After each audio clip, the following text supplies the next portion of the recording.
Hello everybody out there in YouTube land. This is Terry from TJ's Tiny Homestead. If you remember, a couple weeks ago I planted some 10-year-old onion seeds to see what the outcome would be. And here they are. As you can see, 5 of my pots, nothing. I did have one pot that had 2 onions come up. So it was a fail in my book. But in the meantime, while I was waiting for those to come up, we planted our other bedding plants. So I'm going to take you on a tour of those. Here I have some beet tomatoes, and they're all coming up really nice. Look at that. And then over here in this one, this is my beets, and they're starting to come up. See that little tiny plant right there?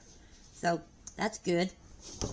And we're going to go over here to the shelf, and we have more beet tomatoes. They're all coming up really good. And this tray here, beet tomatoes galore. I like a lot of beet tomatoes because that's what I make my pasta sauce and my pizza sauce with.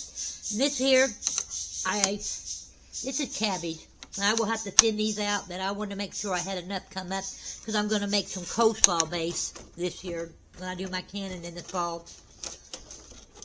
Make sure that's coming up. Up here, we have more tomatoes. These are Romas. My husband likes Romas, so we planted some Romas. Up here top, this little thing here, they're barely coming up, is sweet peppers.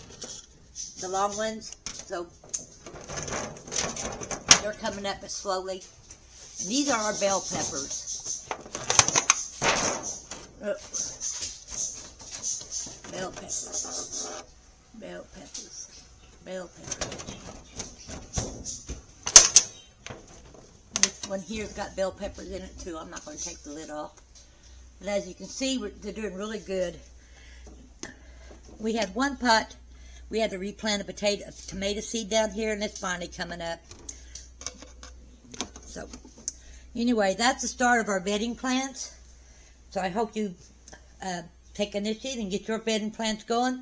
This is like the first week of March. We'll be planting these next month after the last frost. We're getting ready to till our garden spot up. Husband's out working on the rototiller now. So, thank you for watching. Please like and subscribe, and I'll have some more videos, updates on our plants as time goes on. So, have a good day. Bye-bye.